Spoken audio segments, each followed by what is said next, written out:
नहीं है। उठ जाग में चैतन्य प्रभु, तू हम अविनाशी है। ये वर्ण गंध रस स्पर्श सभी सब तुझ में नहीं, पुद्गल में हर अंधकार भी नहीं तुझ में, तू ज्योतिर्मय अविनाशी है। उठ जाग मेरे चैतन्य प्रभु, तू अजर हम अविनाशी है। ये नेत्र तुझे नहीं लग सकते, आरोपी रंजन को मन इंद्री प्राण भी तू नहीं है। तू निर्विकार अविनाशी है। उठ जाग मेरे चैतन्य प्रभु, तू अजर अमर अविनाशी है। तू एक सदा गायक ही है, फिर तो ममता में मरता है। आत्म साथ यह हो जाए, मर सकता अविनाशी है। उठ जाग मेरे चैतन्य प्रभु, तू अजर अमर आत्म अंतर में आ जाओ, बाहर की दुनिया बिसराओ, जो है उसमें विश्वास करो, तू स्वयं सिद्ध अविनाशी है। उठ जाग मेरे चैतन्य प्रभु, तू अजर अमर अविनाशी है। मृत्यु का भय क्यों खाता है, तू शाश्वत घर का वासी है।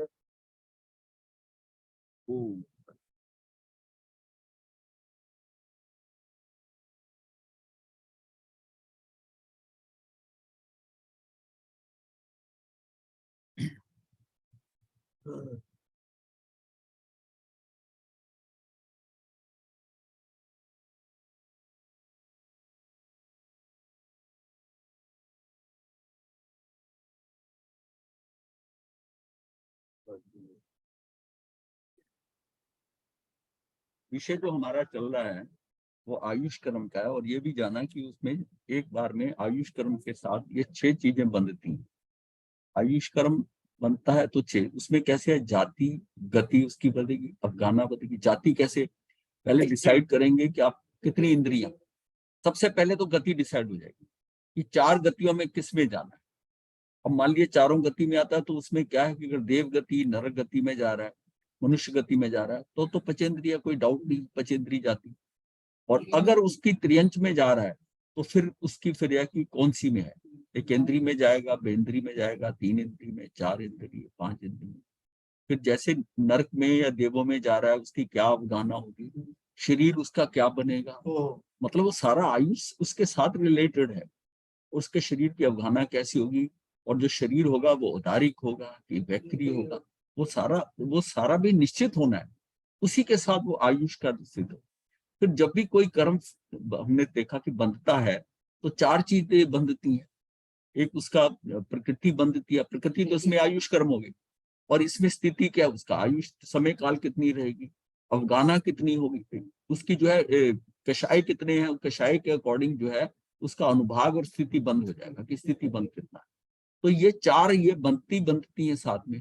तो जब भी कर्म कोई भी बांधा, आयुष कर्म भी बांधा, तो चार चीजें तो ये बनेंगी। उन चार को सेग्रीगेट कर दिया इसके अंदर, और ये ऐड कर दिया उसमें अवगाना और ये सब। तो अब क्या है कि स्थिति बंद, आयुष कर्म बंध रहा है, तो इसका मतलब यह है कि उसमें अवगाना और उसकी प्रदेश बंद कर दिया, स्थिति भी इसकी फिक्स हो जाएगी आयुष के साथ में। तो अपने को ये 6 चीजें बंधती हैं, इसको समझना है। दूसरा, कल जो बात हो रही थी ना, ये सारी कैलकुलेशन जिससे आप घबरा रहे थे, अपने को बताना है। अब आधा काल आपको समझा दिया था, बध्यमान आयु और भुज्यमान आयु। जो भोगी जा रही है वो भुज्यमान, भ से भ मिला लो। जो आयु आप भोग रहे हो वो भुज्यमान, और जो आपने इस भुज्यमान के अंदर 2/3 होने के ऊपर नहीं बांधी वो बध्यमान है। बध्यमान है, वो आयु आगे जाके काम आएगी। हाँ, जैसे यहाँ पर ये आयुष खत्म होगी और यहीं से वो आयु शुरू हो जाएगी, तो ये दूसरे भव के लिए ये आयु शुरू हो जाती है। तो ये 2 आयु ये हमने जान लिया था। हमने एक शब्द आया था निषेकीकरण। अब आधा काल का मतलब था कि इतने समय तक कर्म सत्ता में पड़ा हुआ, उसमें कुछ नहीं होता। अब आधा काल तो एकदम कर्म पड़ते ही उदय में नहीं आ जाते, इसलिए कर्म उसमें तभी जो जैसा ना कभी गलती हो जाए, कुछ हो जाए, तो हमारे कर्म जो पड़े हैं अब आधा काल में, तो होता है कि उसी समय प्रतिक्रमण कर या आलोचना कर उनकी, या शाम तक कर ले, आज तक कर ले, तो इसका मतलब वो कर्म वैसे पड़े हैं आपके उसमें।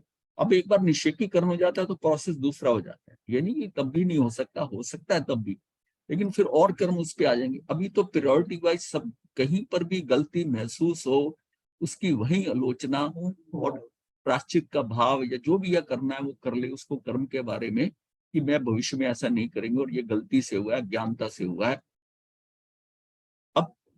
अब ये सारा होने के बाद फिर एक शब्द आ गया था निषेकीकरण, कि अब आधा काल खत्म होता है तो कर्म फिर उदय में आ सकते हैं, आएंगे अपनी हिसाब से आएंगे, बट अब आधा काल से पहले वो शुरू नहीं हो सकता। अब निषेकीकरण जब आया था तो ये निषेकीकरण समझाया था कि आप समझ ले कि निषेकीकरण कैसे होता है। कैसे होता है कि हमने एक समय मान लिया कि 48 समय में कुछ कर्म है, तो 48 समय में होते हैं। फिर वो कर्म जो होता है उसके क्षय होती है, दुगना कब होता है, तो दुगना उसको पता चला कि 8 समय में होता है। इसका मतलब 6 स्लैब बनेंगे। 6 स्लैब बनेंगे तो दुगना दुगना 2 को हमने 6 बार गुना करा तो 64 आ गया। 64 हमारे पास फिगर आ गया, और उसमें से हमने 1 घटाया, क्योंकि उस 64 अगर के स्टिक्स रख दो तो उसके बीच के गैप कितने होंगे, 63 होंगे। तो 63 कर लिया, और हमने एज्यूम भी कर लिया कि 63 से ही हमारे परमाणु कर्म बनेंगे।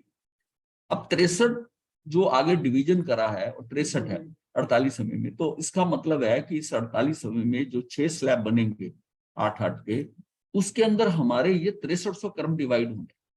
63, तो उसके हिसाब से कर्म कितने होंगे अगर आप देखिए, अगर उसमें हम डिवाइड करते हैं तो 48 के अंदर डिवाइड करते तो 63 में कितना होगा, तो बहुत थोड़े कर्म होंगे, तो 100, 125, 150, इससे ज्यादा नहीं आने चाहिए। क्यों, करते करते 48 समय के अंदर वो खत्म होना है 48 में। अब बात यह है कि अब हमने निषेकीकरण, ये जो हिसाब करा ये आपने नहीं करना है, ये अंदर का सिस्टम है, इसको तो सिर्फ समझने की कैसे कैलकुलेशन होती है। तो अब हम देखते हैं कि यहाँ पर आकर जब परमाणु शुरू होते हैं, 6300 परमाणु है, और ये हमारे 6 स्लैब बन गए, और एक एक में 8-8 समय है मान लिया, तो 8 समय में प्रति समय जो है अब कैसा ही अपने हिसाब से होगा, इसको हमने समझना कि आपको क्लियर हो जाए कि ये निषेकीकरण है। इसमें डिसाइड हो गया कि जब पहले समय शुरू होगा तो 512, फिर 480, फिर 448, 16, ऐसे करते करते ये घटते जा रहे हैं। जब यहाँ पहुंचे 288, तो इसमें क्या है, 32-32 के हिसाब से घट रहे हैं। ये हमने ऊपर से कैलकुलेशन करके आए। यहाँ 256 आ गए, अब इसमें 16-16 घट रहे हैं आधे करके। फिर यहाँ से आके 32 घटा के इनमें 8-8 घट रहे हैं, फिर इनमें 4-4 घट रहे हैं, फिर इनमें कितना है कि ये, और फिर बाद में इसका आधा यहाँ पर बैठा, 2-2 घट रहे हैं यहाँ पर, और 2-2 घट के ये सारे कितने हैं, ये 100 कर्म है। अब ये भी करा था हमने कि 3200 कुल है, अगर 16, 800, 400, 200, 100 है, कुल परमाणु अगर 6300 है, तो ये डिवीजन इस तरह होगी, 512 से शुरू होकर आखिर वाला जो है वो 9 होगा। अब एवरेज नहीं है कर्म की, इस तरह वो ट्रायंगुलर शेप में कि ये इसका क्या हुआ कि ये निषेकीकरण हो गया, ये निषेकीकरण हो गया। अब कर्मों की मतलब डिसाइड हो गया कि पहले में ये, दूसरे समय में ये, तीसरे समय में ये, और ये 48 समयों के अंदर ये कर्म ऐसे ऐसे घटते हुए 6300 कुल परमाणु घट जाएंगे। ये चीज हमको समझ में आती है। सिर्फ यही बताना था कि आपने कोई कैलकुलेशन करनी नहीं है, लेकिन अगर आप समझते हो इसको तो अच्छी बात है, नहीं समझते हो तो तब भी ये है। लेकिन निषेकीकरण समझना है कि अब ये निषेकीकरण हो, ऐसे हर कर्म का निषेकीकरण हो जाता है, फिर एक दूसरे में ओवरलैप करते हैं। जब इसका 512 शुरू हो रहा है तो किसी का 10, 12 या 15 भी रह गया पीछे का, ये उसमें जाके ऐड इन हो जाए, ये उसमें ऐड इन हो जाए। तो उसकी अपनी व्यवस्था के हाँ हिसाब से होता है ना। हाँ, क्योंकि इसमें इसका मेन जो है जो अनुभाग का है, अविभाग प्रतिच्छेद जो है ना वो मैच करना है। एक समय के अंदर एक तरह का विभाग प्रतिच्छेद आएंगे, वो उसी तरह की उसी के हिसाब से चलेगा, उसमें रसाणु कौन से हैं। अब नहीं तो खिचड़ी पक जाएगी, इसका रस और है, दूसरे का रस और है, तो उसके सारे उसके अंदर से अब किन किन का रसाणु कितना है उसके हिसाब से वो आकर यहाँ ले। तो ये सारा अंदर का सिस्टम है, ये इसीलिए इसको अबाधा काल चाहिए होता है। अबाधा काल चाहिए होता है, एक सेट पैटर्न पीछे से बना आ रहा है जिसके कर्म प्रतिक्षण जा रहे हैं, नए भी आप बांधे जा रहे हो, नयों की इक्वेशन ऐड होती जा रही है। तो ये जैसे कि इसके समय है इतने, दूसरा एक समय बाद उसकी चाल अलग होगी, तीसरे समय वाले की चाल अलग होगी, फिर वो कब शुरू होते हैं उनका जोड़कर एक समय में आप कितने कर्म बांध मतलब आपके क्षय होते हैं। तो ये भी आया कि कितना हो जाता है, कर्म बंधते भी कितना है कि जितने इस श्लोक में अभव्य हैं उनका अनंत गुना, और जितने सिद्ध हैं उनका अनंतवां भाग, क्योंकि सिद्ध बहुत हैं। ये मिलाकर एक कर्म की परिभाषा की इतनी क्वांटिटी होती है उनकी हर बार। तो कर्म आपने बांधे किस तरह हैं और ये भुगतने कैसे पड़ रहे हैं, इसकी एक अलग पैटर्न बन जाएगा। ये हमने यहाँ पर इसको समझा था कि ये निषेकीकरण है, ये भुज्यमान और बध्यमान आयु का भी है। भुज्यमान वो जो भोग रहे हैं, और फिर उसके बाद में ये आया था कि आयुष कैसे, तो ये भी देखा था हमने कि भुज्यमान है और बध्यमान है, ये सारा देख लिया था। अब ये सारा उद्वर्तन अपवर्तन, ये भी हमने उत्कर्षण, ये सारा हमने समझ लिया था कि ऊपर से नीचे आता है।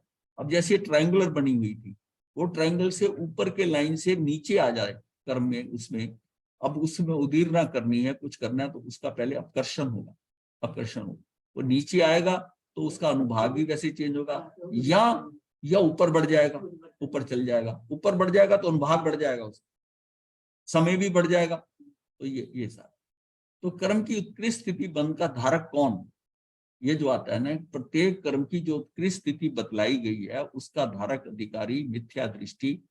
मतलब जब कहते हैं उत्कृष्ट स्थिति बंध, 30 कोड़ा कोड़ी, 70 कोड़ा कोड़ी मौनी कर्म, तो ये इसका धारक कौन होगा उत्कृष्ट स्थिति का, तो उसका धारक होना प्रत्येक कर्म की जो उत्कृष्ट स्थिति बतलाई गई है उसका धारक अधिकारी मिथ्या दृष्टि, पर्याप्त, संगी, कृष्ण लेशी पचेंद्री जीव होते हैं। अगर आपकी लेशा तो आप वहां तक नहीं पहुंचोगे। अगर लेशा आपकी अच्छी है, श्वेत लेशा, तो वो भी 70 कोड़ा कोड़ी नहीं बांधेगा। यानी कि जो कर्म की उत्कृष्ट स्थिति बंध का धारक कौन होता है, वो मिथ्या दृष्टि होना चाहिए, पर्याप्त होना चाहिए, संगी होना चाहिए, कृष्ण लेशी पचेंद्री जीव होते हैं। आयुष कर्म के संदर्भ में कुछ अपवाद है कि सम्यक दृष्टि, शुक्ल लेशीय, परमत संयत देव मनुष्य देवगति की उत्कृष्ट स्थिति सर्वार्थ सिद्ध विमान से 30 सागरों परमाणु बंद करता है। इसमें उल्टा बताया गया। आयुष कर्म में कुछ अपवाद है क्या, आयुष कर्म में क्या है कि वो जीव सम्यक दृष्टि है, शुक्ल लेशी है, परमत संयत है, और वो जो है वो सर्वार्थ सिद्ध में गया है, पर उसकी आयु सबसे ज्यादा बन गई। ये मतलब एक ये जो है ना, ये उसके अंदर जो अपवाद रखा हुआ, ये अपवाद है कि उसके लिए उतनी आयु वहां तक अटकता है 33 साल रूपम तक, जबकि उसने ये सारी लाइनें क्लियर कर ली हैं। मिथ्या दृष्टि से सम्यक दृष्टि भी हो गया, कृष्ण लेशी से शुक्ल लेशी भी है, परमत संयत ये साधु ही जा सकता है वहां पर, हाँ परमत संयत जो है वो जाएगा। मनुष्य देव गति की उत्कृष्ट स्थिति सर्वार्थ सिद्धि के विमान में 33 सागरोपम प्रमाण बंद कर लेता है। अब ये एक अपवाद है, ये ऐसा सिस्टम के अंदर अपवाद है। आयुष और मोहिनी कर्म के अतिरिक्त शेष 6 कर्मों की जगन स्थिति 10वें गुण स्थान में संभव है। आयुष और मोहिनी कर्म के अतिरिक्त शेष 6 कर्मों की जगन्य स्थिति 10वें गुण स्थान में संभव है। मोहिनी कर्म की जगन्य स्थिति 9वें गुण स्थान तक संभव। मतलब 2 को निकाल कर आयुष और मोहिनी को छोड़ो, बाकी 6 कर्म है ये 10वें गुण स्थान तक जाते, 10वें गुण स्थान तक जाते। मोहिनी कर्म जो है वो 9वें गुण स्थान तक संभव है, यानी बंधेगा मोहिनी कर्म तो 9वें तक बंधेगा, 10वें में नहीं बंधेगा। आयुष कर्म की जगन्य स्थिति संख्यात वर्षीय मनुष्य और त्रियंच में संभव है। तीसरे गुण स्थान को छोड़कर पहले गुण स्थान से लेकर छठे गुण स्थान तक आयुष कर्म का बंध होता है, किंतु कभी कभी ऐसा भी संभव है कि छठे गुण स्थान में आयुष कर्म का बंध प्रारंभ होकर उसकी पूर्णता होते होते आप 7वें गुण स्थान में आ गए, क्योंकि जो छठे गुण स्थान का जो साधु है वो झूलता है, कभी छठे में, कभी 7वें में, कभी 7वें में, कभी छठे में। तो जब उसकी उत्कृष्ट स्थिति होती है, अच्छी स्थिति होती है, तो 7वें में चला जाता है, दीक्षा के बाद 7वें में। पर हर मुहूर्त के अंदर एक 48 मिनट के अंदर जो है 48 मिनट 7 में तो रह नहीं सकता, तो वो नीचे आएगा। तो पहले शुरू में होता है कि 2 समय ऊपर, नीचे 46 नीचे, फिर धीरे धीरे ये छठे गुण स्थान से जो जो उसकी स्थिति अच्छी होती जाएगी, छठे में स्थान टाइम कम होता जाएगा, 7वें में बढ़ता जाएगा, वो उसकी आगे की स्थिति बड़ी अच्छी होती जाएगी। तो छठे गुण स्थान में आयुष कर्म का बंध प्रारंभ होकर पूर्णतः 7वें गुण स्थान में हो, लेकिन 7वें गुण स्थान से लेकर ऊपर के किसी भी गुण स्थान में आयुष कर्म का बंध नहीं होता। इसका मतलब अपना आयुष जो बंद होगा वो 7वें गुण स्थान तक ही बंद होगा, उसके ऊपर इसका नहीं बंद होगा। तीसरे मिश्र गुण स्थान में आयुष कर्म का बंध नहीं होता। जो मिश्र वाला गुण स्थान है उसमें आयुष बंद नहीं होता, आयुष बंद नहीं होता। तो अपने को ये बड़ी क्लैरिटी हो गई कि आयुष बंद जो है जो पहले से छठे या 7वें कह दिया 7वें तक, और इसमें तीसरे में बंद नहीं होना, इसके ऊपर के गुण स्थानों में आयुष बंद नहीं होगा। अब इसकी टेबल भी देख लो, ऐसी ही है कि पहला गुण स्थान है, ये 14 गुण स्थान यहां तक डिवाइड कर दिया। अब पहले से दूसरा तीसरे में क्रॉस कर दिया, ये आयुष बंद नहीं हो रहा। आयुष बंद का अष्टक्रमवत 7वें तक ये हो रहा है, ये 7वें तक चला गया आयुष कर्म। ये 7 कर्मों का बंद जो है ना, अब यहां से आयुष खत्म हो गया, आयुष नहीं बंधेगा। इसका मतलब इसके आगे 7वें गुण स्थान से 9वें गुण स्थान तक 7 कर्म बनेंगे, 7 कर्म बनेंगे, और 9वें पे जाते ही उसका मोहिनी कर्म भी खत्म हो जाएगा, तो इसके आगे 6 कर्म, 6 हो, यानी कि ये हुआ कि 10वें तक 6 कर्म बंद का है, आयुष और मोहिनी कर्म का बंद नहीं है। मोहिनी कर्म का बंद यहां से लेकर 9वें तक है, आयुष का यहां से लेकर 7वें तक है। ये हमें समझ में आ गई कि यहाँ 10वें तक आते आते आयुष का और मोहिनी कर्म का भी बहुत जो है ना सूक्ष्म संप्राय, मतलब बहुत थोड़ा सा रह जाएगा, वो भी लोभ की वृत्ति जो है उसकी रह जाती है। इसके बाद में 10वें गुण स्थान के बाद में अब मात्र एक साता वेदनी का बंद होता है, 13वें गुण। 11वें से जब तक नहीं गिरता 11वें में तकता तभी वीतरागता है। तो यहाँ पर भी जो 10वें से 11वें में जाएगा, जिसने कि यहाँ तक उपशम करता करता पहुंचा है, कर्म सत्ता में पड़े हैं, उदय में नहीं आए, पर 11वें से आगे 11वें में उसके उदय में आएंगे।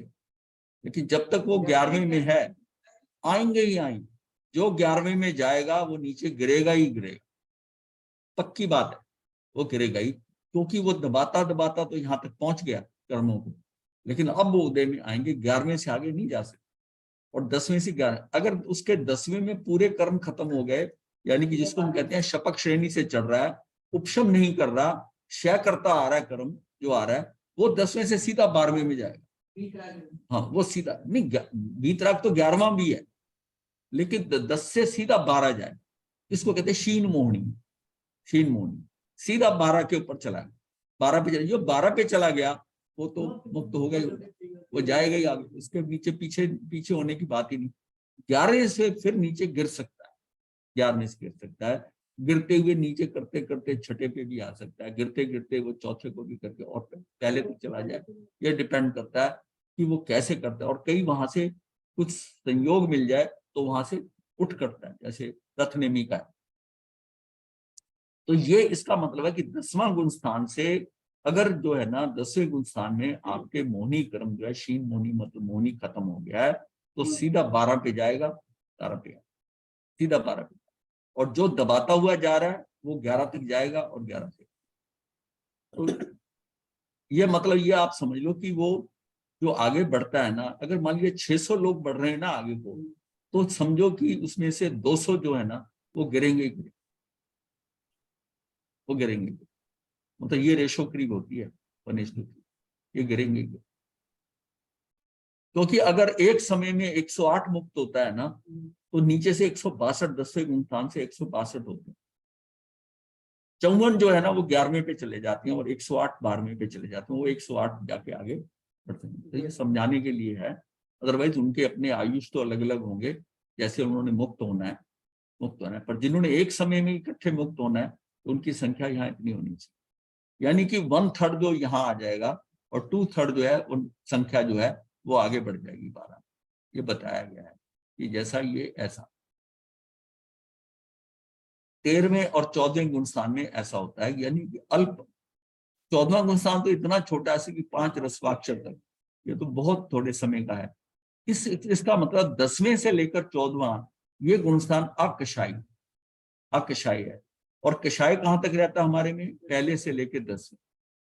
इससे बड़ा क्लियर हो जाता है, पहले से 10वें तक जाते हैं।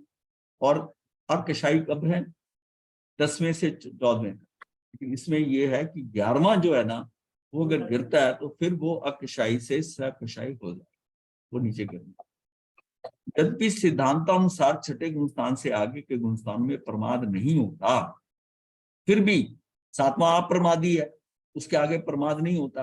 फिर भी जहां तक 10वें गुणस्थान शुभ संप्राय तक कषाय है, प्रमाद नहीं है लेकिन कषाय है, वहां तक सूक्ष्म प्रमाद माना जाता है। मतलब 10वें तक भी उसका प्रमाद होगा, पर वो सूक्ष्म प्रमाद होगा, स्थूल प्रमाद नहीं। स्थूल प्रमाद नहीं होगा, सूक्ष्म प्रमाद होगा। इसलिए वहां मौनी कर्म का बंध नहीं होता, क्योंकि प्रमाद इतना जो आपका सूक्ष्म है कि कर्म का बंध नहीं हो सकता 10वें में। 10वें गुणस्थान में कषाय अति अल्प होते हैं। यह भगवती सूत्र के 1:3 के प्रश्न 9:1 में आया है कि 10वें गुणस्थान में कषाय अति अल्प होते हैं। 10वें गुणस्थान तभी उसको हमने कह दिया कि शीन मोनी सूक्ष्म संप्राय। अच्छा, इसके बाद में होता है अपरिवर्तनीय आयु और अनपरिवर्तनीय आयु। सोपकर्म ये मतलब अपरिवर्तनीय जो आयु उपक्रम युक्त हो, विष अग्नि जल आदि के उपक्रम कहलाते हैं। यानी सोपकर्मी वो होता है जिसको कुछ ना कुछ उपक्रम लगेगा, एक्सीडेंट होगा, विष से होगा, अग्नि से होगा, जल में डूबेगा, कुछ होगा। निरुपकर्म जो है वो अनपरिवर्तनीय आयु होता है, उपक्रम रहित होती है, उसमें कोई इसको जैसे कहते हैं नॉर्मल जो है साधारण आयु है ना, उसकी जो मृत्यु होती है साधारण होती है। और पातिक जो है, नारक और देव जो है चरम शरीरी उत्तम पुरुष और असंख्यात वर्ष की आयु वाले भोग भूमि के मनुष्य पचयंती त्रियंच निरुपकर्मी आयु वाले होते हैं। ये जो नारक और देव, इनकी आयु घटती बढ़ती नहीं है, ये अनपरिवर्तनीय आयु है। चरम शरीरी 63 शलाखा पुरुष जो है, चरम शरीरी उत्तम पुरुष और असंख्यात वर्ष की आयु वाले भोग भूमि के, यानी कि जुगलियों में मनुष्य भी और त्रियंच भी जो है वो निरुपकर्मी आयु वाले होते हैं। उनकी आयु जो है बदलती नहीं है। आयु तो किसी की भी नहीं बदलती, लेकिन उसमें उपक्रम नहीं लगेगा, कोई लगेगा। मतलब वहां का जो भोग भूमि का त्रियंच है ना, वो भी एक दूसरे को खाकर कोई इसको खा जाएगा, वो अपनी मृत्यु मरेगा। मतलब उसको कोई भी निरुपकर्म जो है मतलब उपक्रम नहीं लगेगा, उपक्रम नहीं लगेगा। 7 कर्म निकाचित व निधि दोनों प्रकार के हो सकते हैं, परंतु आयुष कर्म निकाचित ही होता है। मतलब ये आयुष कर्म तो निकाचित ही है, कुछ नहीं बदल सकते, तो वैसा ही कि वैसा रहना है। 7 कर्म निकाचित व निधि दोनों प्रकार के हो सकते हैं, परंतु आयुष कर्म निकाचित ही होता है। प्रज्ञापना सूत्र का 24वां पद है, उसमें लिखा भगवान आयु कर्म को बांधता जीव कितनी कर्म प्रकृतियों को बांधता है? तो गौतम नियम से 8 प्रकृतियां बांधता है। नैर्यिक से लेकर विमानिक पर्यंत सभी दंडकों में इसी प्रकार कहना चाहिए। सबकी जो है ना 8 ही प्रकृतियां बनेगी, क्योंकि जब आयुष्मान देवताओं के अंदर आयुष बनता है जब 6 महीने रहने वाले होते हैं, यही उनका ये भी नारकी का, यही भोग भूमि के युगलियों का है उनका। तो 8 प्रकृतियां बांधता है। भगवान उत्कृष्ट काल की स्थिति वाले आयुष कर्म को क्या नैरियक, त्रियंच, त्रियंचनी, संगी, पचेंद्री, ये पर्याप्त आदि, मनुष्य, मनुष्य स्त्री आदि देव देवी बांधती हैं। अब इसमें कौन कौन सा उत्कृष्ट स्थिति वाले आयुष कर्म को क्या नैरिक बांधते हैं या त्रियंच बांधते हैं? त्रियंच बांधते हैं, नैरिक नहीं बांधते, त्रियंचनी नहीं बांधती, और यानी कि संगी, पचेंद्री, पर्याप्त आदि, मनुष्य और मनुष्य स्त्री ये बांधते हैं, अथवा देव देवी ये भी नहीं बांधते। तो गौतम उसे नारक नहीं बांधता, त्रियंच बांधता है, किंतु त्रियंचनी नहीं। देव या देवी उत्कृष्ट काल की स्थिति वाले आयुष कर्म, उत्कृष्ट काल की स्थिति वाले आयुष कर्म को क्या नैरिक बांधते हैं? अभी समझोगे, उसे नारक नहीं बांधता, त्रियंच बांधता है, किंतु त्रियंचनी नहीं, देव या देवी नहीं बांधती, मनुष्य बांधता है, मनुष्य स्त्री बांधती है। उत्कृष्ट काल की स्थिति वाले आयुष कर्म को क्या नैरिक बांधते या त्रियंच त्रियंचनी बांधते? मतलब उनकी आयुष वैसी नहीं बनती। भगवान किस प्रकार का त्रियंच उत्कृष्ट काल की स्थिति वाले आयुष कर्म को बांधता है? गौतम, जो कर्म भूमि में उत्पन्न हो अथवा कर्म भूमि के समान हो, संगी, पचेंद्री, सर्व प्राप्तियों से पर्याप्त, कारोपयोग वाला हो, जागृत हो, श्रुत में उपयोग वाला हो, मिथ्या दृष्टि हो, परम कृष्ण लेशियावान हो, उत्कृष्ट संक्लिष्ट परिणाम वाला हो, ऐसा त्रियंच उत्कृष्ट स्थिति वाले आयुष कर्म को बांधता है। उसकी ये कौन बांधेगा उत्कृष्ट स्थिति? मिथ्या दृष्टि, परम कृष्ण लेशियावान एवं उत्कृष्ट संक्लिष्ट परिणाम वाला हो, ऐसा त्रियंच उत्कृष्ट स्थिति वाले आयुष कर्म को बांधता है। भगवान किस प्रकार का मनुष्य उत्कृष्ट काल की स्थिति वाले आयुष कर्म को बांधता है? गौतम, जो कर्म भूमिज हो, कर्म भूमि का हो अथवा कर्म भूमिज के सदृश हो, कर्म भूमिज के सदृश हो, यावत श्रुत में उपयोग वाला हो, सम्यक दृष्टि हो अथवा मिथ्या दृष्टि हो, कृष्ण लेशी हो या शुक्ल लेशी हो, ज्ञानी हो या ज्ञानी हो, उत्कृष्ट संक्लिष्ट परिणाम वाला हो अथवा तत्प्रयोग विशुद्ध होते हुए परिणाम वाला हो, हे गौतम, इस प्रकार का मनुष्य उत्कृष्ट काल की स्थिति वाले आयुष कर्म बांधता है। यानी कि ये जो है ना, इस मतलब उसकी स्थिति कैसे बंधती है कि भगवान किस प्रकार का मनुष्य उत्कृष्ट काल की स्थिति वाले आयुष कर्म को बांधता है, वो कैसा है जो है त्रियंच। देखिए उधर उसको देव देवी के ऊपर क्रॉस लग गया था, देव देवी के ऊपर लग गया, और यहाँ पर नारक पे भी लग गया, नैरिक पे। त्रियंच और मनुष्य के केस में है, और वो भी कर्म भूमि जाए या अकर्म भूमि का जीव इधर आ जाए, अकर्म भूमि हो जाए तो उसके साथ होता है। आयुष का गति उपेक्षा से आयुष 4 प्रकार की होती है, नरक आयु, त्रियंच आयु, मनुष्य आयु, देवायु। नरक आयु का बंध क्या है? स्थानंग सूत्र, स्थान 4, उद्देशक 4 सूत्र इसमें अनुसार महाहिंसा, महापरिग्रह, पचेंद्री वध और मांसाहार नरक आयु बंध के कारण है। ये चारों प्रवृत्ति तीव्रतम कषाय के बिना संभव नहीं है। तत्वार सूत्र की टीका में मोक्ष शास्त्र अध्ययन 6 के अंदर नरक आयु के बंध के कारण निम्न है: अति लोभ, अतिमान, क्रूर परिणाम, पर स्त्री प्रति कामुप्रीति, परधन हरण, पाषाण रेखा समान क्रोध, दीर्घकालिक वैर, अभक्ष्य आहार, देवगुरु धर्म पर असत्य, दोषारोपण, अति रुदन, कृष्ण लेशिया, तीव्रतम कषाय परिणामों में मरण। एक तो 4 बहुत मोटे मोटे बता दिए जो आम काहे कहते, ये फिर ये भी तत्वार्थ सूत्र में ये भी बताया गया, और इसी तरह ही जैन तत्व प्रकाश में 20 बताए गए। मम्मन सेठ ने अति लोभ के फल स्वरूप नरक आयु का बंध किया। अति लोभ था मम्मन सेठ का, ये तो उसके फलस्वरूप नरक आयु का बंध किया। अति लोभ है तभी। तेंदुल मत्स्य जो है अति भाव हिंसा परिणामों से 7वीं नरक में जाता है, कुछ करता नहीं है। मगरमच्छ की भौं के ऊपर, इसके ऊपर, आईब्रो के ऊपर वो होता है, वो मगरमच्छ का देखता है कि कैसे मछलियां आ रही हैं और मुंह से निकल जाती हैं। वो कहता है मैं अगर इसकी जगह होता तो मैं एक ना वापस जाने निकलने देता, बस इतना ही भाव, उसका हिंसा का भाव है।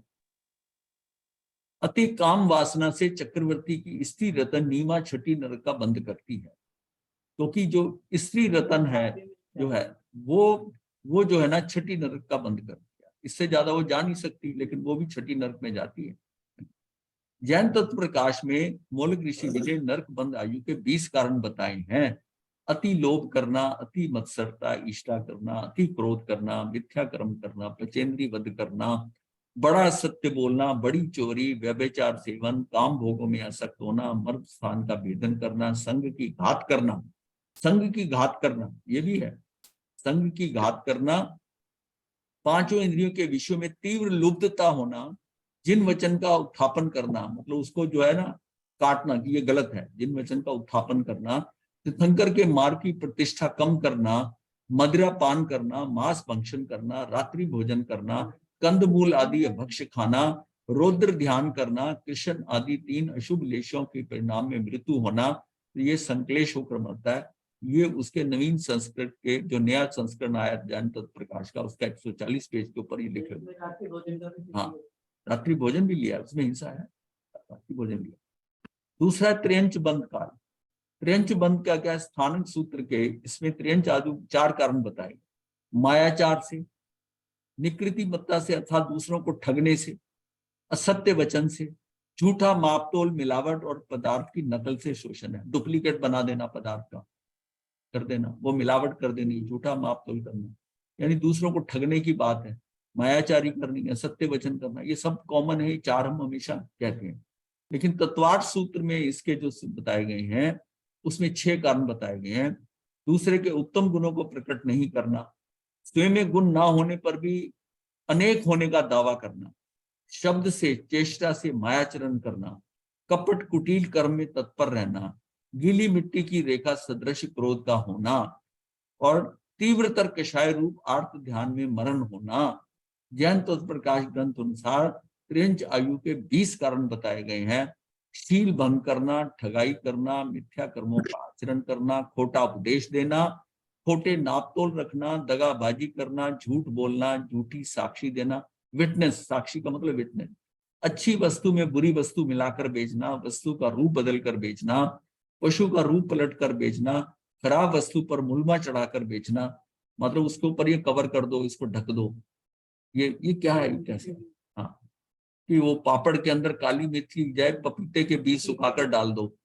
काली मिर्च जो है महंगी है, उसमें पपीते के सूखे बीज तो मिल जाएंगे, तो उसको सुखाकर उसको डाल दो। ये सारा जो है ना, ये अंदर जो है ना खराब वस्तु पर मुलमा चढ़ाकर बेचना, क्लेश करना, निंदा करना, चोरी करना, अयोग्य काम करना, कृष्ण नील और कपोत लेशा से युक्त होना, और आर्त ध्यान करना। ये सारे जो है ना, ये त्रेंच में ले जाने वाले। त्रेंच आयु बंध हेतु माया कषाय विशेष है। अपने लाभ और मान को प्रकट ना होने देने के भाव से माया का आश्रय लिया जाता है। कई व्यक्ति किसी प्रसंग में जाने का मन ना होने पर बहाना बना देते हैं। बहाना बनाना माया कषाय है। जो माया कषाय मतलब आप स्पष्टता, मुझे वहां नहीं जाना, मेरा मन नहीं करता, ये कहना कि मेरा सिर दर्द हो रहा है, सिर दर्द तो नहीं हुआ, ये बहाना बनाना, ये माया कषाय है, माया से। अब बोलो इससे डर है, मतलब कहो कि भाई मुझे, मेरी इच्छा नहीं है जाने, मैं वहां नहीं जाना, मुझे यहाँ नहीं आना। अब हाँ, मतलब जो जो बहाना लगाना है ना, ये भी माया कषाय है।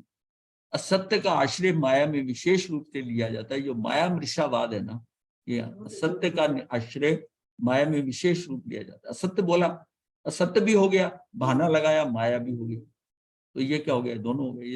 ये पल पल होता है। तो मनुष्य आयु बंध हेतु मंद कषाय। स्थानक सूत्र 4.4 में मनुष्य आयु बंध के 4 नियम कारण दिए गए हैं। प्रकृति की भद्रता यानी कि सरलता, ये माया कषाय की मंदता के कारण है। विनीतता, नम्रता, मान कषाय की अल्पता है।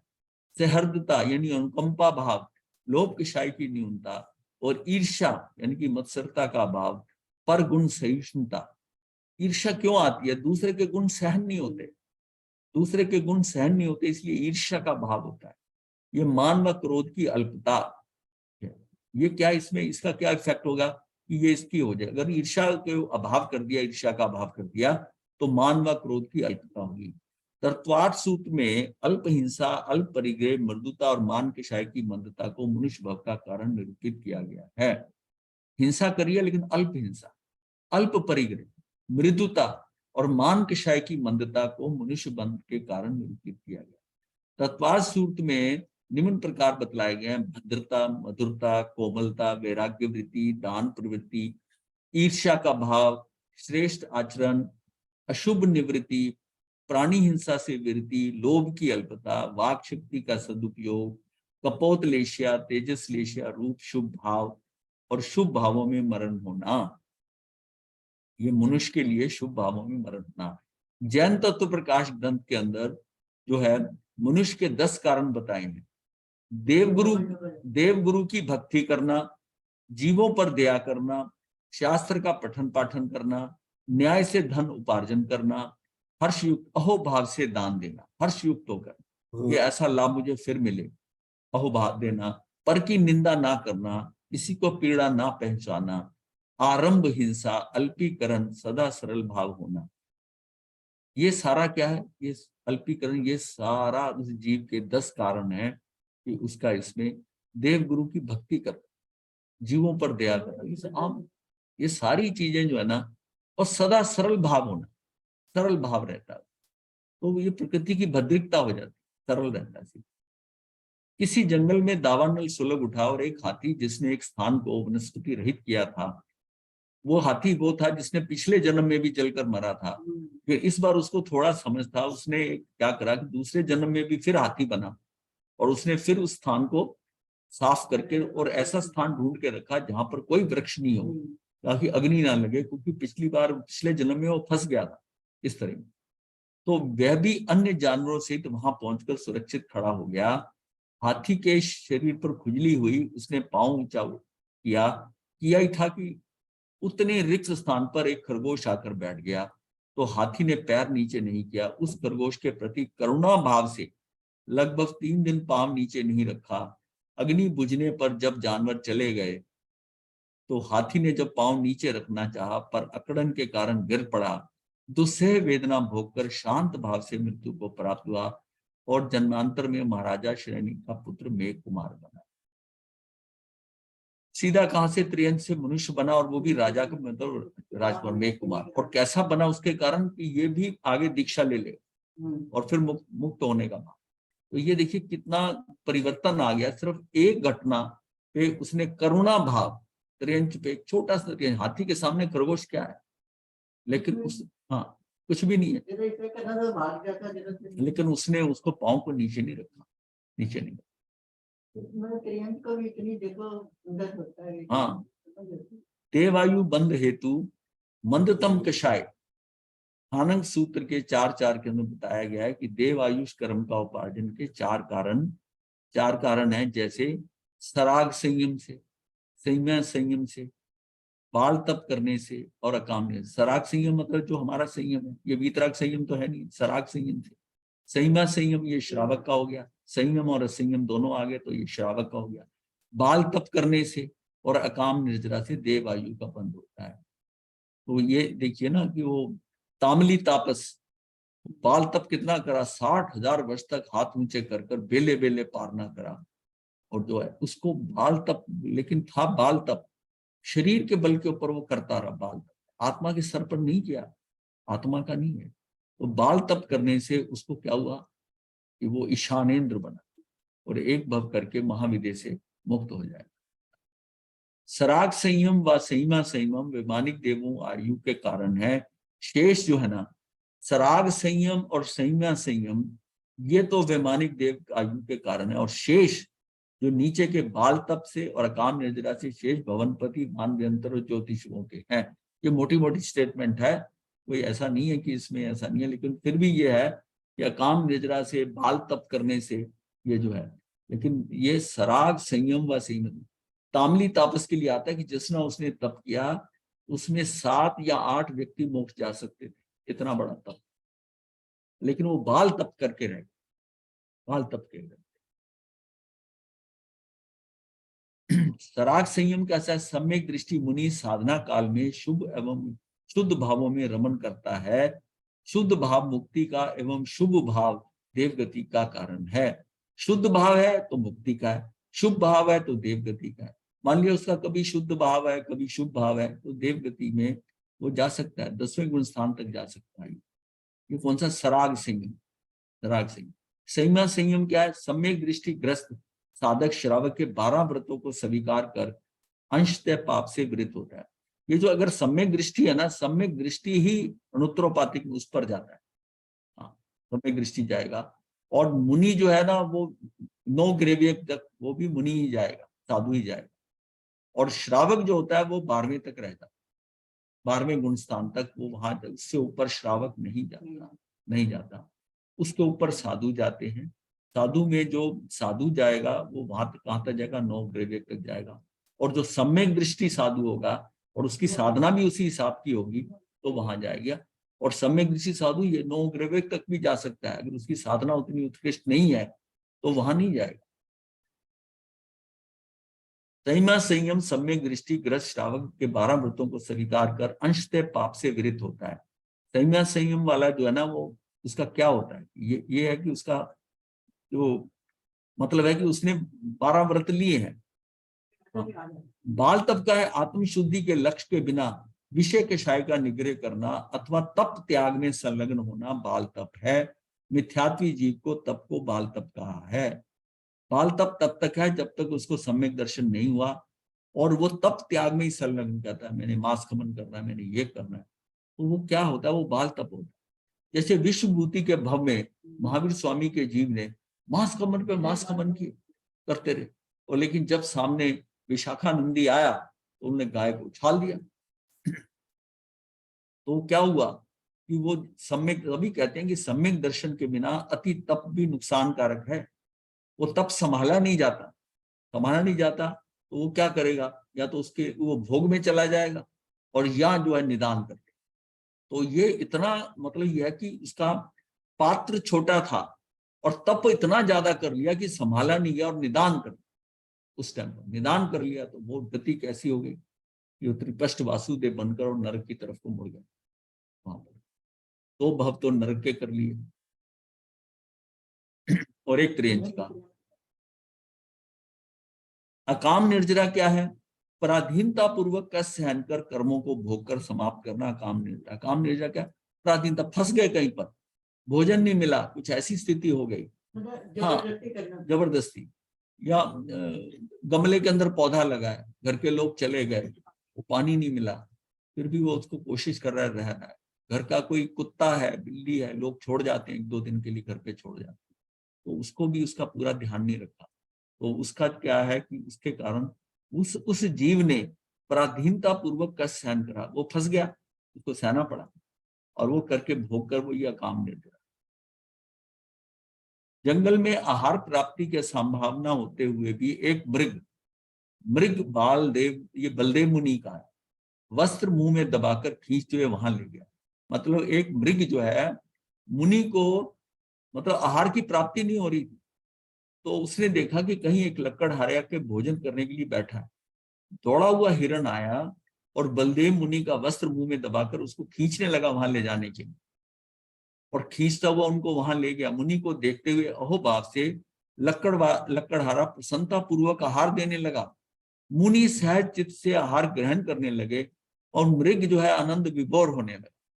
तीनों जने जना वो समझता है कि देखिए अब इनको भोजन मिल जाएगा, वो दे रहा है कि मुझे लाभ मिल गया, और उधर जो संत है वो प्रतिलाभित हो रहा है। उसी क्षण वृक्ष की डाल टूटी, तीनों पर गिरी और तीनों का प्राण अंत हुआ।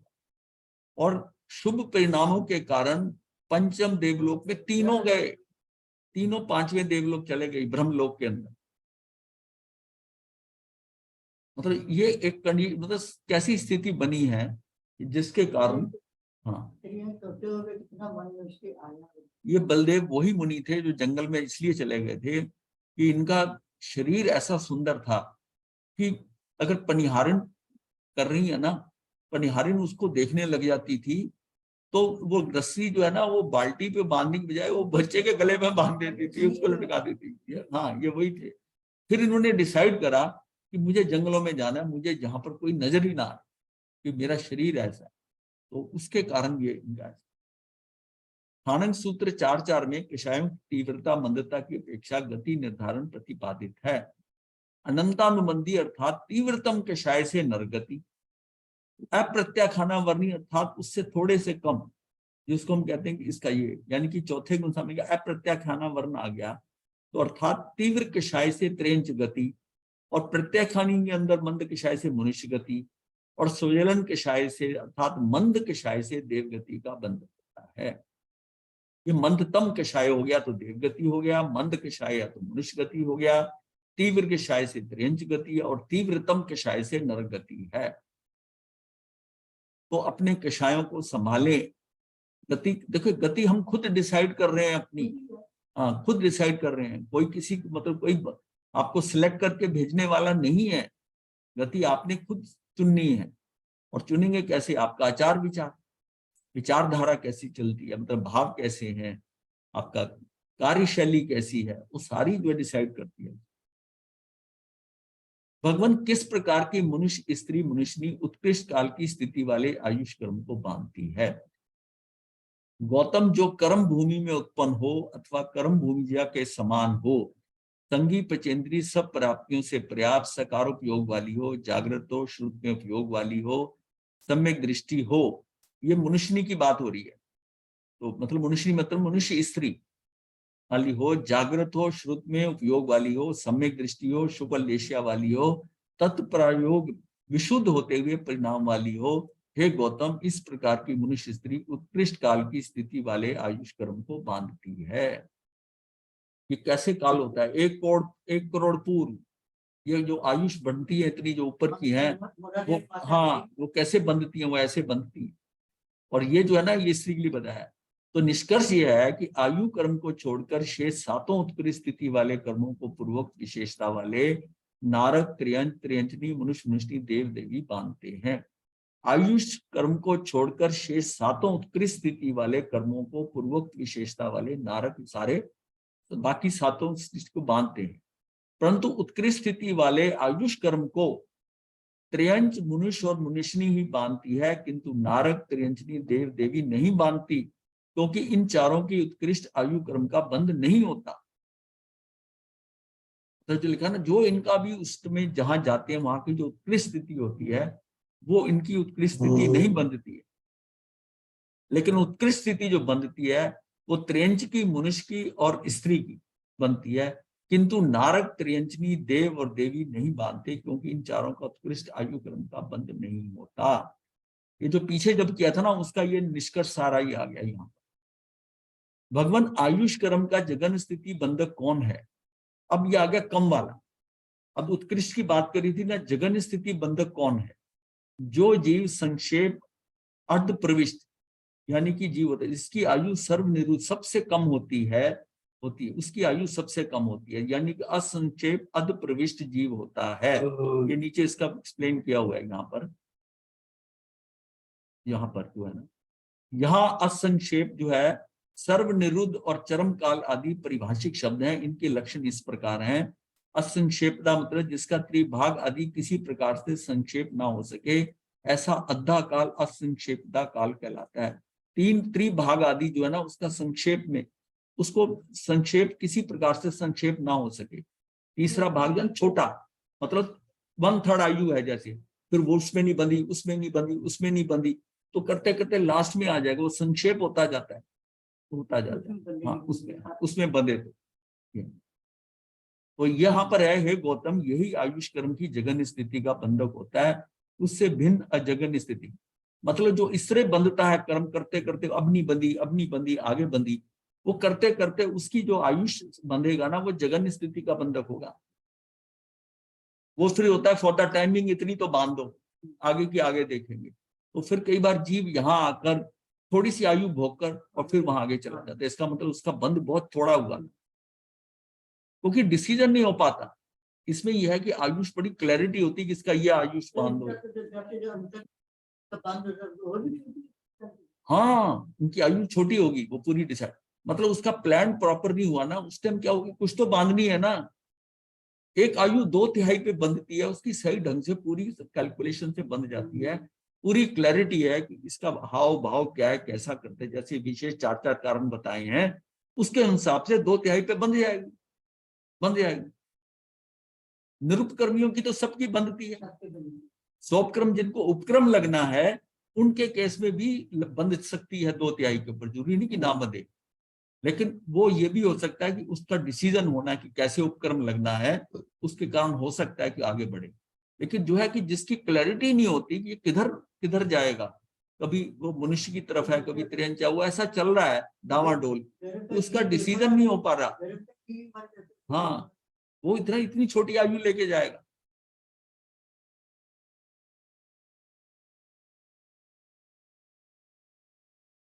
यहाँ देखो ना, असंक्षेप दया जिसका त्रिभाग आदि किसी प्रकार से संक्षेप ना हो सके, ऐसा अद्धा काल असंक्षेप दया काल कहलाता है।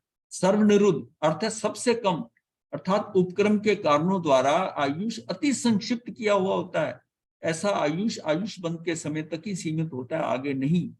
ये जो है बिल्कुल थोड़ी सी आयुष जब बंध रहा है उतनी आयु।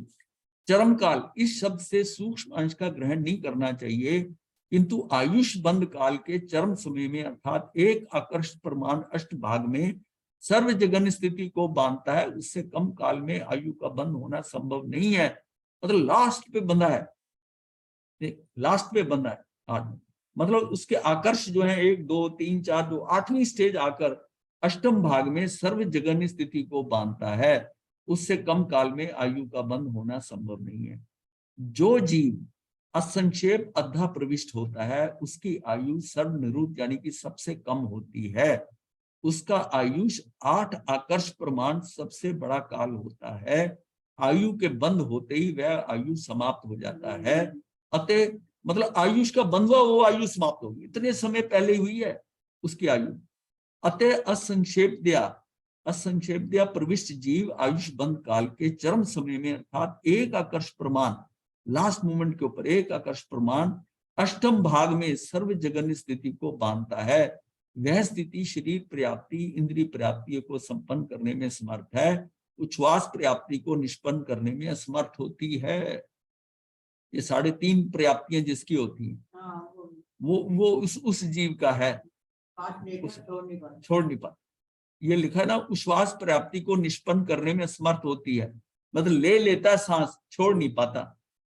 हाँ, आयुष और श्वासोश्वास में क्या कोई संबंध है? श्वासोश्वास के आधार पर आयु नहीं है, अपितु आयु के आधार पर श्वासोश्वास है। दोनों चीजें, श्वास के आधार पर, जैसे हम लोग कहते हैं ना कितने श्वास है, श्वास के आधार पर आयु नहीं है, अपितु आयु के आधार पर श्वासोश्वास है। जहां आयु है वहां श्वासोश्वास होता भी है और नहीं भी, किंतु जहां श्वासोश्वास हो वहां आयु निश्चित है, क्योंकि विग्रह गति आहार पर्याप्ति शरीर पर्याप्ति और इंद्रिय प्राप्ति से जो पर्याप्त है उनके आयु तो होती है, किंतु श्वासोश्वास पर्याप्ति नहीं होती। श्वासोश्वास की पर्याप्ति प्रथम 3 के पश्चात पूर्ण होती है। अपर्याप्त जीव में 2 श्वासोश्वास में श्वासोश्वास की पूर्णता नहीं हो पाती, अपर्याप्त नामकरण के कारण। ये अपर्याप्त है, पर्याप्त में तो हो जाएगी, अपर्याप्त के अंदर उसकी श्वासोश्वास की पूर्णता नहीं होगी। आयुष कर्म जीव को ना सुख देता है ना दुखी, सुख भोगने के लिए दुख भोगने के लिए तथा सुख दुख भोगने के लिए आयुष कर्म सहयोगी बनता है। आयु का अर्थ है शरीर की स्थिति अवधि, शरीर की स्थिति अवधि जिसके कारण जीव भव विशेष में नियत शरीर में नियत काल तक रुका रहता है, उसे आयुष कर्म कहा जाता है। स्वर विज्ञान से मरण काल का अनुमान। 3 मुख्य नाड़ियां कही हैं, इंगला पिंगला और सुषुम्ना। ये इंगला है पिंगला, दोनों नथनों से श्वास निश्वास देखें। यदि दाहिने हाथ से निराबाद स्वर निकल रहा है तो वो पिंगला। पिंगला मतलब दाहिने हाथ से, जो दाहिनी साइड से नुथने से दाहिनी साइड से निराबाद स्वर निकल रहा है, स्वर निकलता है तो वो पिंगला नाड़ी है, उसे सूर्य स्वर कहा। ऐसे करके पता चल जाता है सूर्य स्वर है। अगर बाएं नथुने से चले तो इंगला नाड़ी है, उसे चंद्र स्वर कहा है। दोनों नथुनों से समान वेग से सुषुम्ना स्वर कहा है, दोनों से बराबर चल रहा है, 50-50 दोनों से। ये क्या सुषुम्ना से चल रहा है, सुषुम्ना 50-50 पे चल रहा है, 50-50। एक नुथने को बंद करके निश्वास को स्पर्श कर हाथ पर अनुभव करें निराभात तेज है, उसे उसका स्वर कहा है। दोनों में समान स्पर्श भी होता है। दिन में चंद्र स्वर और रात्र में सूर्य स्वर। और रात में सूर्य स्वर मतलब रात में कौन सी, जो दाहिनी साइड है, पिंगला नाड़ी। और दिन में कौन सा चंद्र स्वर है, ये जो है बाई साइड। तो दीर्घायु माने अगर रात में उसका चंद्र स्वर चलता है तो, और सुबह जो है सूर्य स्वर चले तो दीर्घायु माने, यदि विपरीत चले तो मृत्यु समीप माने। सामान्य एक एक घंटे दोनों, और बात एक ये भी बात है पॉइंट कि सामान्य एक एक घंटे दोनों स्वर क्रम से चलते हैं। मध्य में 13 श्वास तक सुषुम्ना चलता है। 1 घंटा वो स्वर चलेगा, फिर 1 घंटा ये चलेगा। हाँ, बीच में 13 जो श्वास होंगे ना, वो सुषुम्ना का चलता है, सुषुम्ना का चलता है। तभी कहा गया ना, कई बार जो बात कही हुई पूरी हो जाती है, वो मध्य में जो किया हुआ समय 13 श्वास है ना, उस दौरान बात की हमने ना, वो कई बार सत्य साबित हो जाती है। यदि 8 पहर तक निरंतर सूर्य स्वर चले और बीच में बिल्कुल ना बदले तो 3 वर्ष की आयु जाने। यदि 8 पहर तक यानी कि पूरे 24 घंटे निरंतर सूर्य स्वर ही चल रहा है, सूर्य स्वर चले, बीच में बिल्कुल ना बदले तो 3 वर्ष की आयु जाने। 16 पहर तक ऐसा चले तो 2 वर्ष की में मृत्यु समझे। 3 दिन रात चले तो 1 वर्ष की। अगर 3 दिन यही स्वर चलता रहा दाहिने साइड से तो समझो कि वह 1 दिन चले तो 3 वर्ष है, 2 दिन चले तो 2 वर्ष है, और 3 दिन चले तो 1 वर्ष में मृत्यु। यदि 16 दिन रात सूर्य स्वर चले और बीच में ना बदले तो 1 महीने में मृत्यु है। यदि ऐसा 1 माह तक हो तो 2 दिन में मृत्यु। यदि निरंतर 5 घड़ी 2 घंटे सुषुम्ना स्वर चले तो तत्काल मृत्यु है। ये जो लास्ट में सांसें होती ना, तेज सांसें हो जाती हैं, हाँ, ये 5 घड़ी तक, 5 घड़ी कितना हो गया, 2 घंटे घड़ी, तो 2 घंटे में सुषुम्ना स्वर चले तो तत्काल मृत्यु। यदि तीनों ही स्वर चलना बंद हो जाए तो मुख से श्वास लेना पड़े तो 4 घड़ी में मृत्यु। यदि दिन भर सूर्य स्वर चले और रात भर चंद्र स्वर चले तो 6 मास तक आयु शेष जाने। यदि लघु नींद, बड़ी नींद और वायु का सरकना तीनों बातें समकाल में हो तो 10 दिन में मृत्यु।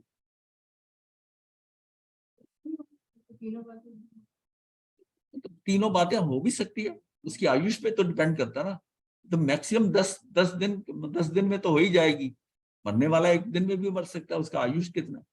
लघु नींद, बड़ी नींद और आयु का सरकना तीनों बातें समकाल में हो तो 10 दिन में मृत्यु। 10 दिन में मृत्यु में 10 दिन का स्पैन है, 9 दिन में भी हो सकती है, 8 दिन में भी हो सकती है। यदि बादलों के बिना बिजली दिखे तथा घर पर कौवे आकर कोलाहल करें तो मृत्यु समीप जाने। ये संदर्भ जो है ना, श्री स्वरोदय मुनि श्री चिदानंद जी का, संपादन आचार्य अशोक, वहां से लिया गया। ये सलेखना संथारा उनका, सलेखना संथारा समाधि के अंदर वर्णन है। अपनी जो किताब है ना सलेखना संथारा समाधि, उसमें इसका वर्णन है। कांसे के पात्र में जल भरकर उसमें सूर्य का प्रतिबिंब देखें, यदि दक्षिण दिशा की ओर सूर्य शीघ्र है, चलिए कोई बात है।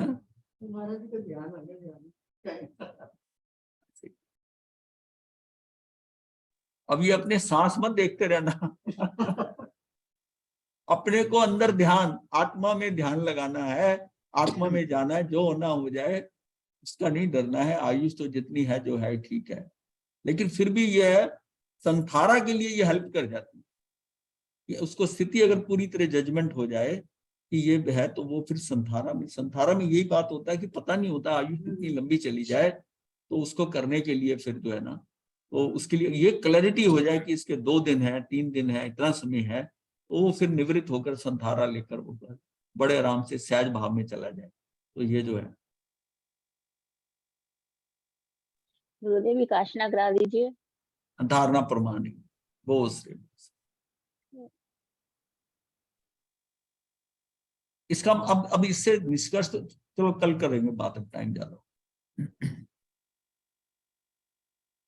गुरुदेव की आज्ञा से चतारि मंगलम अरिहंता मंगलम सिद्धा मंगलम साहू मंगलम केवली पनतो धम्मो मंगलम चतारि लुगुत्मा अरिहंता लुगुत्मा सिद्धा लुगुत्मा साहू लुगुत्मा केवली पनतो धम्मो लुगुत्मो चत्तारि शरणं पवज्जामि अरिहंते शरणं पवज्जामि सिद्धे शरणं पवज्जामि साहू शरणं पवज्जामि केवली पनत्तम धम्मम शरणं पवज्जामि। ये 4 शरणें दुख हरने और न शरणा कोई, जो प्राणी करे आचरण उसका अजर अमर। वंदना मथेन वंदन। हाँ जी। मथे वंदना